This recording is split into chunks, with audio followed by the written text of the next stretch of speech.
Hello, আসসালামু আলাইকুম। আপনারা সবাই কেমন আছেন? আশা করি আল্লাহর রহমতে ভালো আছেন। আমিও ভালো আছি। আজকে হচ্ছে ঢাকা থেকে ঠাকুরগাঁও যাওয়ার ভিডিও হবে।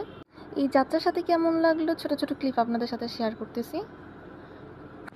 আমরা হচ্ছে ট্রেন দিয়ে যাচ্ছিলাম। ট্রেনে হচ্ছে কয়টার দিকে? রাত 8:30টার দিকে ট্রেন ছেড়েছিল আর সকাল 11টার দিকে আমরা নেমেছি ট্রেন থেকে। 11টা বা 10টার দিকে এরকম সময়। এই যে এটা হচ্ছে ঠাকুরগাঁও নামার পর ঠাকুরগাঁও স্টেশন। এখানে অনেক কুয়াশা, অনেক শীত, যদি আমরা বুঝতে পারি না যে এতটা ঠান্ডা হবে। আমরা এখানে বেড়াতে আসছিলাম। এখন হচ্ছে ঠাকুরগাঁও আমরা যেখানে যাচ্ছি সেখানে সেই বাসার উদ্দেশ্যে রওনা দিয়েছি। মূলত এটা আমার শ্বশুরবাড়ি। শ্বশুরবাড়িতে যাওয়ার উদ্দেশ্যে রওনা দিয়েছি। কখনো যাইনি, প্রথমবার যাচ্ছিলাম। একটু নার্ভাস ফিল হচ্ছিল, ভয় ভয় অনুভূতি হচ্ছিল। আশেপাশে অনেক কুয়াশা। রাস্তাঘাট, এই রাস্তাটা একটুখানি ভাঙাচোরা ছিল, বাকি অন্যান্য রাস্তা পাকা ছিল। আমরা এখানে একটা জায়গায় এসে, জায়গার নামগুলো ভুলে গিয়েছি, এখানে এসে ওয়েট করতেছিলাম। আমাদের কার ভাড়া করছিল, কিছুক্ষণ পর আসবে। অনেক লেট করতেছিল, আমরা ওয়েট করতে করতে অস্থির হয়ে গিয়েছিলাম।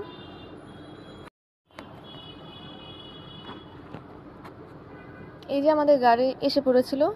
আমার হাজব্যান্ড ব্যাগ টেক নিয়ে সামনে যাচ্ছিল কথা বলার জন্য। এই গাড়িটাই নাকি, হ্যাঁ, পরে দেখেছি এই গাড়িটাই। গান শুনতে শুনতে আমি আমাদের শ্বশুরবাড়ি চলে গেলাম। যদিও রাস্তা যাওয়ার সময় ভালো লাগছিল, শীতের সকাল, অনেক কুয়াশা, আশেপাশে তেমন কিছু দেখা যাচ্ছিল না খুব একটা ভালো করে, দূরের দিকে অনেক সকাল। এখানে কিছু খোলেনি।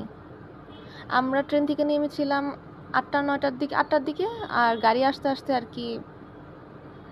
2 ঘন্টা লেট করছে। তারপর একটা হোটেলে বসে আমরা একটু কিছুক্ষণ খাওয়া দাওয়া করেছিলাম। খাসির মাংস, গরুর মাংস দিয়ে ভাত খেয়েছিলাম। পরের দিন বিকাল দিকে হচ্ছে আমরা একটা দাওয়াতে যাচ্ছিলাম, পঞ্চগড়ের উদ্দেশ্যে বের হয়েছিলাম, বাইকে করে যাচ্ছিলাম।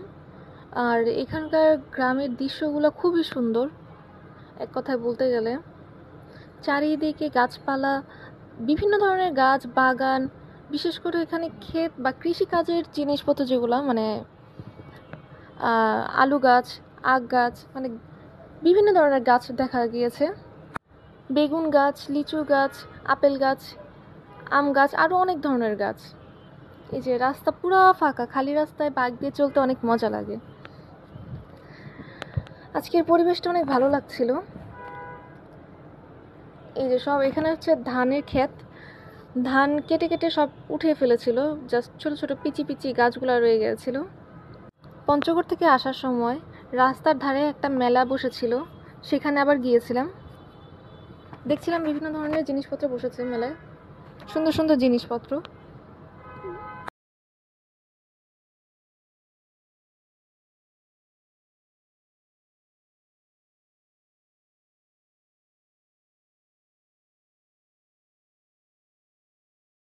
বাচ্চাদের বিভিন্ন ধরনের খেলনা, 3 পিস, আচার, নাগরদোলা, আরও অনেক ধরনের জিনিসপত্র বসেছিল। যদিও আচার আমার অনেক ফেভারিট, আমি আচার কিনেছিলাম আচারের দোকান থেকে। বিভিন্ন ধরনের 5 মিশালি আচার মিক্সড করে দিয়েছিল, অনেক মজা ছিল।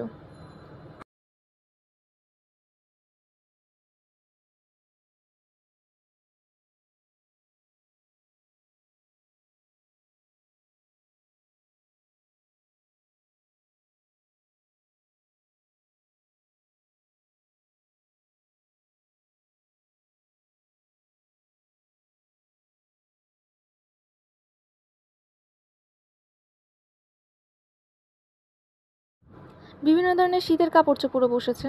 কাপড়ের দোকান অনেক, বিভিন্ন ধরনের ভ্যারাইটিস কালেকশন ছিল। বেশিরভাগই ছোট ছোট বাচ্চাদের জন্য বেশি ছিল।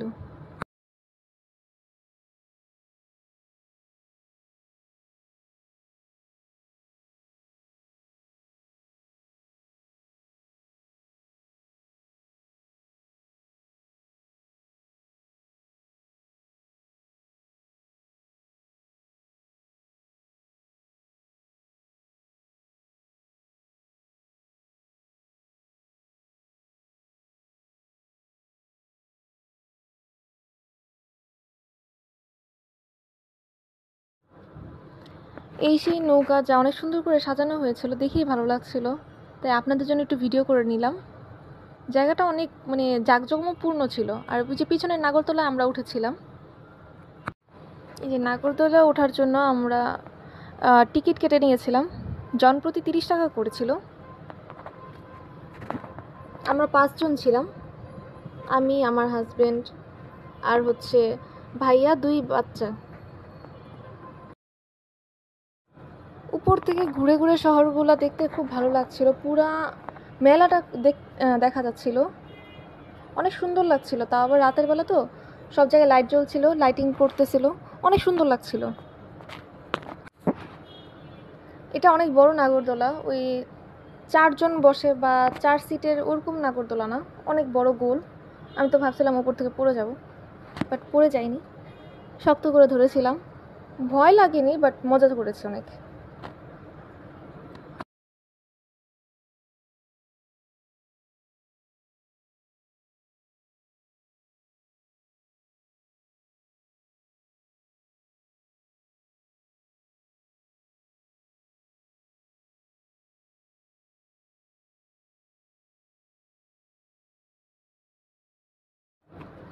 নাগরদোলা থেকে নামার পরে আমরা আবার বাসায় ফেরার পথে হাঁটছিলাম, তখন দেখলাম কত ধরনের মিষ্টি, বাতাসা এগুলো নিয়ে বসেছিল, নিমকি, বাকিগুলো চিনি না খুব একটা ভালো মতো করে।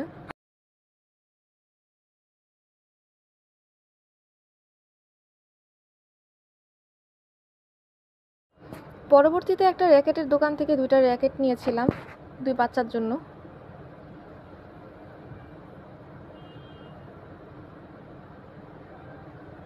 এই যে এই দোকানটা ছিল।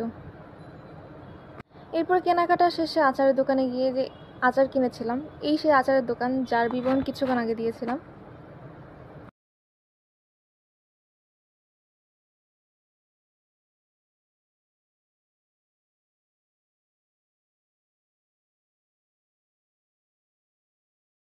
পরের দিন সন্ধ্যায় আমরা বের হয়েছিলাম একটু ভাজাপুরি খাওয়ার উদ্দেশ্যে। এখানকার রসুনের চপ আর হচ্ছে মরিচের চপটা খুব স্পেশাল ছিল, বিশেষ করে রসুনের চপ খুবই মজা ছিল, আমার খুব ভালো লেগেছিল। আমি 2-3টা খেয়েছিলাম। আর বাকি ছিল মুরগির চপ, মাছের চপ, আরও কী কী জানি ছিল, ধনেপাতার চপ। এখন আমরা বাসায় যাওয়ার জন্য রওনা দিয়ে দিই। আজকের মতো এই পর্যন্তই। আল্লাহ হাফেজ। আশা করি আপনারা সবাই ভালো থাকবেন।